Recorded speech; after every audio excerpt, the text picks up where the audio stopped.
I'm going to tell if Mikel Arteta, if we finish top 4 this season, if nothing is done in January, if we make top 4 this season, Mikel is a genius.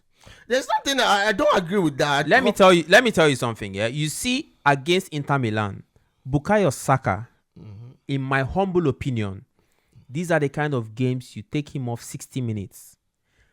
Inter Milan clearly came. That is the thing. We do not. Am I the one that signed Sterling over the summer? So that is what I'm saying. So that is a different thing entirely. I am not the one who signed Sterling. You went there and signed somebody who is I don't even know if he's an upgrade from Reece Nelson. He's like a shift from Reece Nelson. So everything they planned against Saka was working to a T. Yeah. Bisek and whoever they made sure Saka done nothing in that game. This is the kind of game you say, okay, Saka, not today. Bro, chill. Let's prepare for Chelsea. But there's nobody on the bench. I think we should start by, looking at the positives. Because if you want to stay focused on just the negatives, one would just be depressed by our recent results. Now, the positives is that I don't think we dominated Inter as people might want to believe. I think Inter allowed us to play that way. If they had to play better, if they had to go for it, I think Inter will play a bit differently. And we probably wouldn't have answers to them if they had come out to play. Probably. However, I think the same thing happened against Newcastle, and against Newcastle we were completely toothless. However, yesterday we still probe a bit, which is positive. Another positive is Odegaard is back. Unfortunately, Rice has gone injured as well with a toe. We just can't get a break. You understand? We can't get. But so, in this game, you make your luck. Yeah, absolutely. So those are a few. At least we look a bit lively, and we're so unfortunate to get that penalty against us and not to get one ourselves with the challenge against Marino, which I feel was a clear penalty in my opinion. So moving forwards, the question is, people are beginning to call out Arteta, which is unfortunate. I think we're on a very not pleasant run. We cannot all of a sudden from a team that was all attacking and brilliant in the last 2 years, suddenly become, an unimpressive, team. Arteta does not suddenly not know what to do. Arteta does not suddenly become rigid. People need to put things in perspective.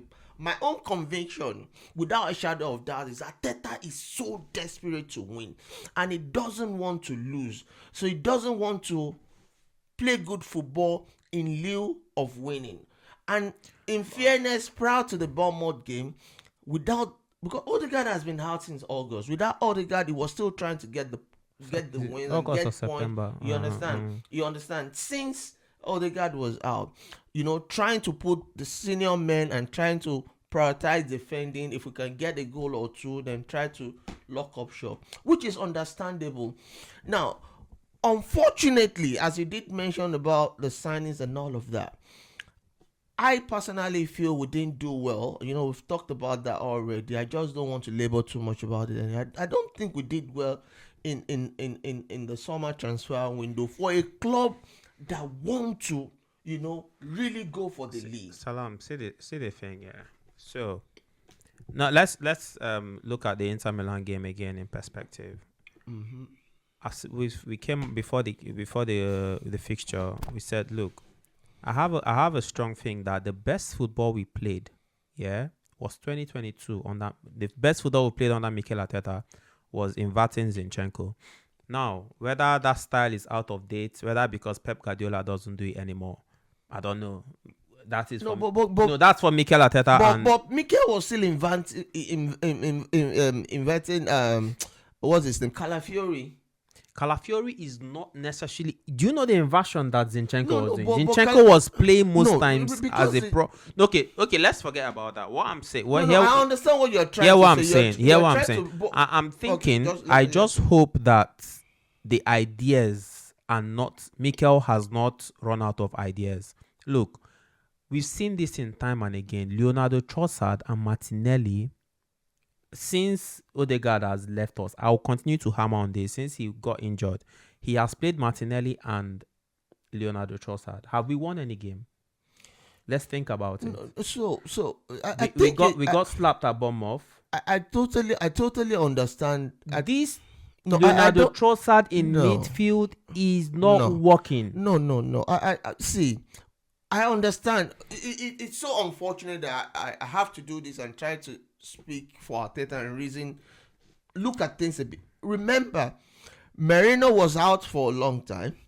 Odegaard was Let's out. not even talk about Merino. No, hold on. I'm trying to talk about players' availability because we have Zinchenko himself only came back about two weeks ago or so. No. Do you understand? Zinchenko was on the bench throughout for the game. No. Zinchenko was injured, and Zinchenko was only. I hear Zinchenko was injured. Yeah, I know, so but there was a game we were losing properly. Yeah. I thought Zinchenko was going to come now. in. Zinchenko cannot see. We were the same. Wait now, we're the same set of fans that criticizes Zinchenko. I'm not saying Zinchenko is the savior. Exactly. Now you're talking. See, it's always easy when you don't get a win or the point, and we look at it's the same thing as people calling for what's this young man's name? Nwaneri. No, these are not the solution to our present problem. Hold on. Mikel Arteta is trying to tweak things based on what is available. What is he tweaking? We have played the same formation in the last 3 games that has not worked. No, he's tweaking things because he's using Partey. When he used Partey as right back against Liverpool, people said, "Oh, what a wonderful performance." Why is he using Partey as a right back? Because we don't have players there. People are injured and you cannot risk. It's a delicate balance. I'm not giving him an excuse. You understand? I'm just trying to say reason because I feel we should have equipped ourselves far better than we did, particularly in the midfield and attacking there. See, my point is that people saying you should have done this. Oh, use Nwaneri. Oh, don't use Trossard. No, don't use Havertz. It doesn't have every other person you want to mention, from Gabriel Jesus to whoever. We've seen them play and we've seen them. So what see here what I'm saying. So from what you've seen from this Arsenal, yeah. I'm going to tell if Mikel Arteta, if we finish top 4 this season, if nothing is done in January, if we make top 4 this season, Mikel is a genius. There's nothing I don't agree with that. Let me tell you something. Yeah, you see against Inter Milan, Bukayo Saka, in my humble opinion, these are the kind of games you take him off 60 minutes.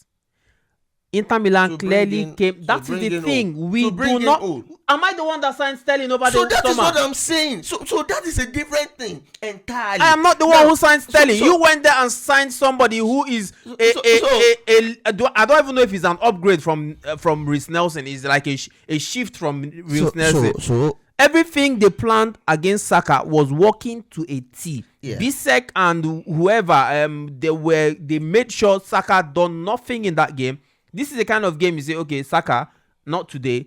Bro, chill. Let's prepare for Chelsea. But there's nobody on the bench. We've gone to sign Raheem Sterling, who is the reject from Chelsea.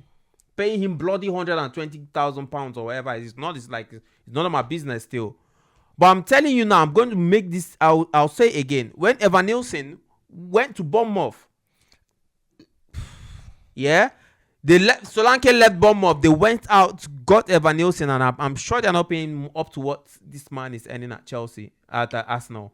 But let's look. We've gone to Inter Milan. We've lost. We are sitting I think we are sitting 12th now on the table. There's still hope for us to make top 8 in this new Champions League format. I think we are going to qualify. It's not yet all dead and gone, but I'm a bit worried. I told you what my worry is.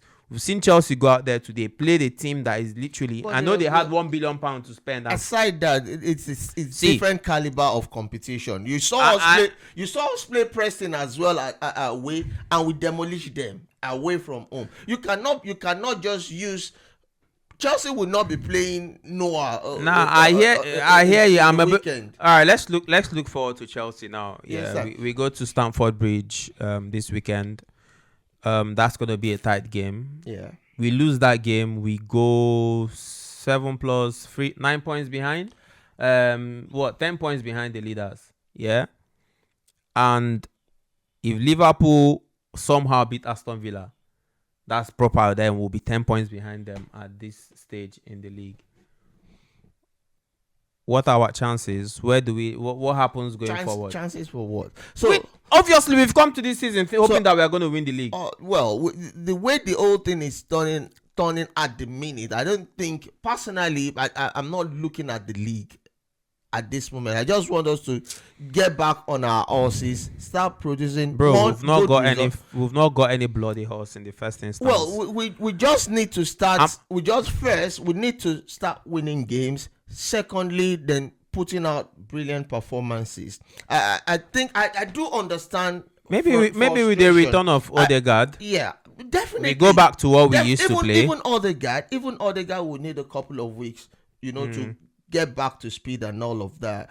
Glad after next match is the international break, so he could blend in, have a few more trainings and all of that. It's very frustrating. I don't want to sound holier than that. It's very frustrating because we all have high hopes, coming into this season, which is absolutely reasonable after the last 2 seasons. I don't know how we go from signing Declan Rice for £100 million to going to pick up Prime Sterling. Look, the business. So that was my own complaint when I talked about the signing of Rice at the time. Fine, if the club want to show that amount of balls, you go in there, you sign a defensive midfielder for 100 million.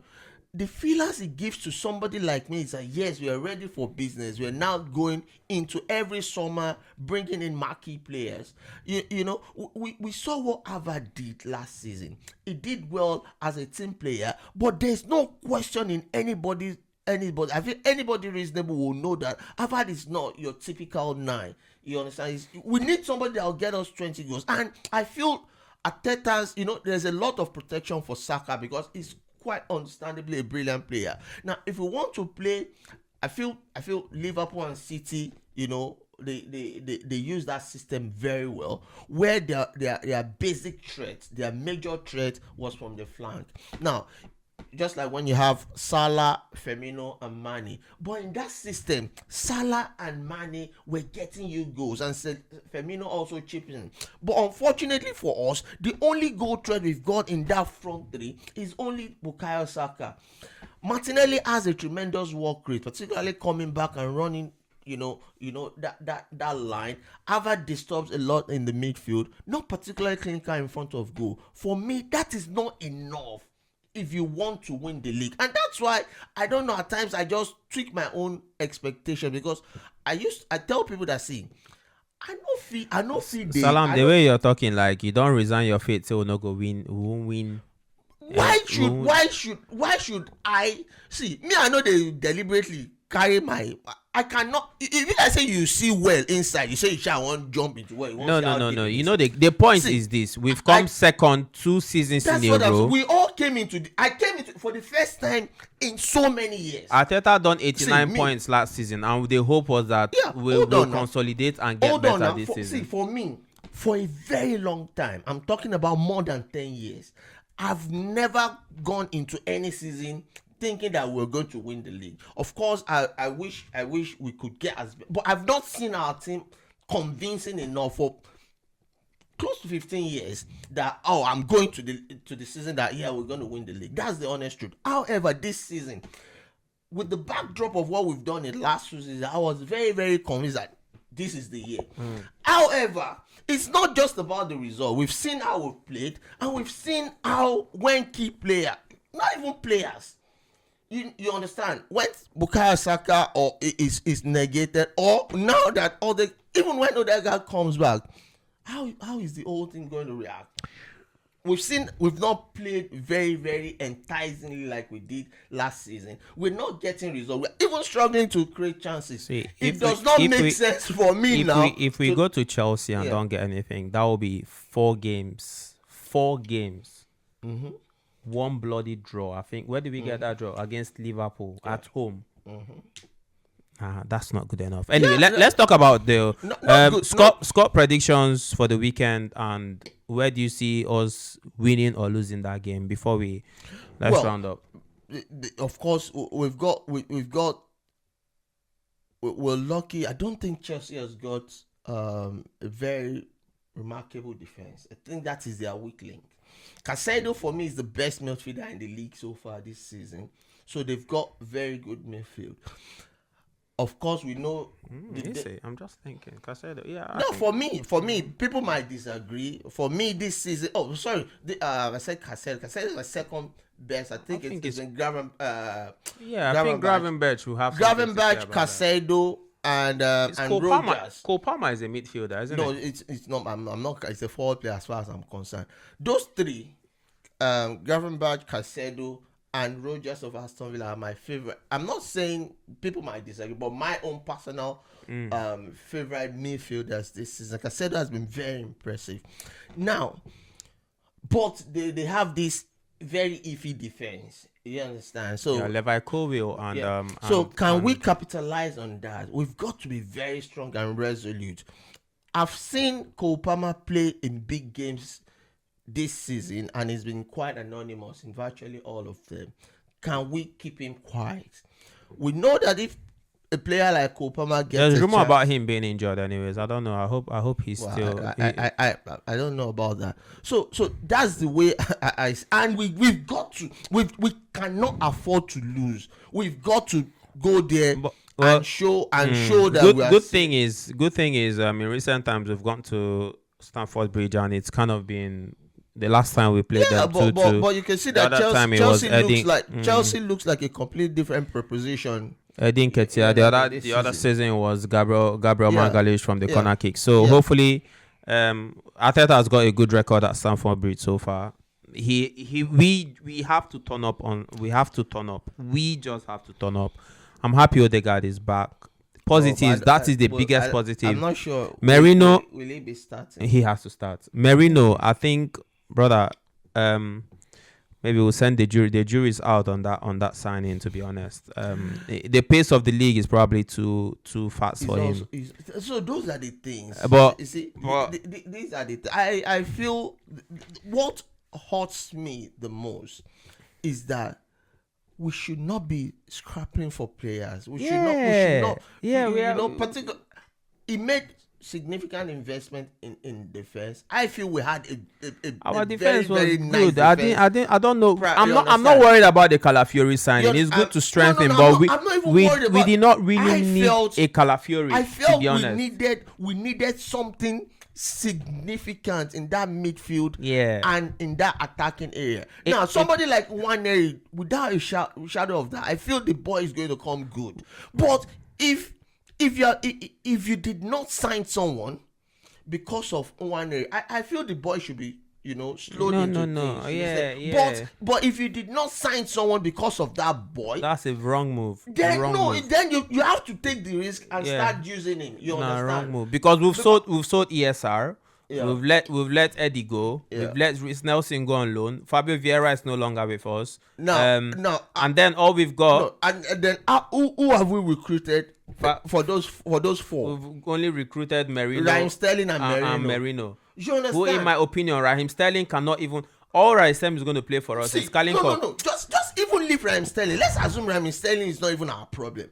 But are those two recruitment enough to make up for what we've let go? That's what I'm saying. That Arteta seems to.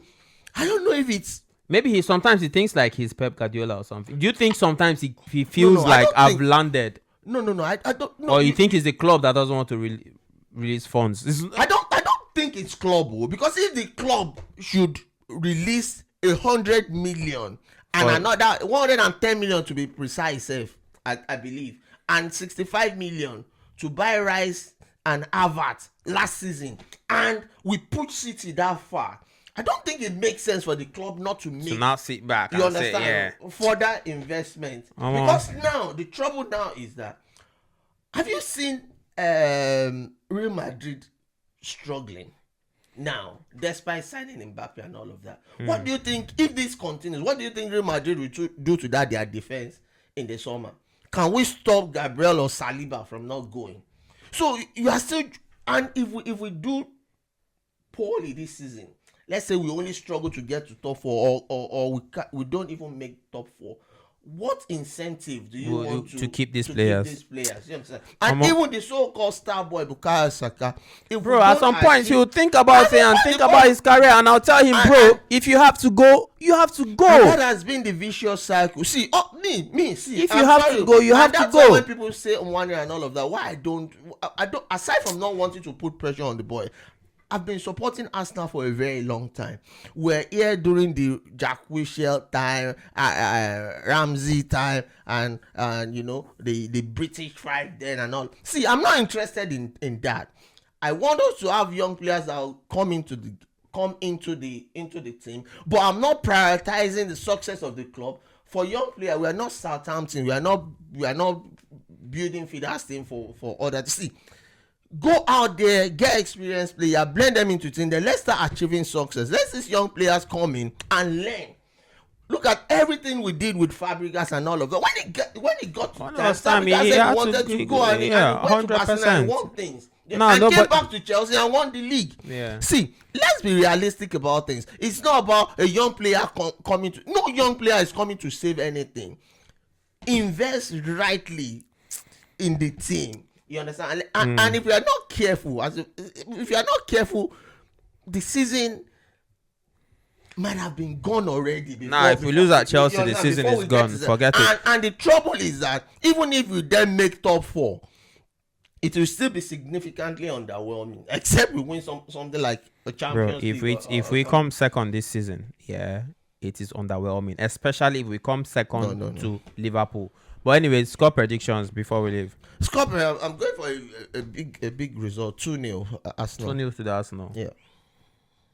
I'll go 3-1 to the Arsenal. I think they'll score at home. But I'm saying 3 goals. I wonder where those 3 goals are going to come from. It's just ridiculous. But yeah, this past couple of days, seeing us lose at Newcastle, we've traveled to Milan, we've lost again. It's now becoming a repeating thing. I feel we should we have to, something has to change. I know it's impossible. Not many people would think like me, or I'm not. Neither am I saying I'm right. We should just recalibrate, our expectations. No, it doesn't. Once you do that, you are ready to settle for whatever mediocrity it is. No. It's not a question about. There's nothing you can. Even if you pass this one, you play me if they don't go substitute to go inside go play. No, finally, no. But that's for me. That's just reality. What would I do? I want them to be successful, but with the way they are playing and with the result they are getting, it's ridiculous. And I don't think, and this is my thinking for real, which I'm sure I doubt you will argue against. I don't think we are going to go out in January and get anybody. That would be crazy for Mikel. Anyways, guys, we have to end it here. This is I'm doing this with a lot of, I don't even know what the word is, not disgust, but pain and anguish. Yeah, Mikel keeps on doing this thing, brother. Allow Leonardo Trossard and Martinelli take one over the other, brother. Relax. So if you come on Trossard, who go play? Remove Trossard if you want to play 1-8. Is that not what we are discussing here? Salam, let's not start again. If you want, Trossard will be more effective on that left wing. And they tell you. Yeah. Martinelli comes in, he putting his head down, running. Bro, why are you running to? Put him 70 minutes. That is what Martinelli is begging for. But what has changed? Martinelli is begging. I don't want to start. Wait, in the last, Martinelli has been playing now for 3-4 seasons. What has significantly changed? We can progressively measure Saka's. We can measure Saka's progress. Salam, that will be for another day. Make we leave him. But I'm not happy. We just have to guys, upgrade. I beg anybody, just help us share this thing. Give us a like, comment, subscribe. Mikel Arteta no go keep us in. I swear down. Mikel will not. Mikel Arteta. If Maresca will first Mikel Arteta win this league, if Maresca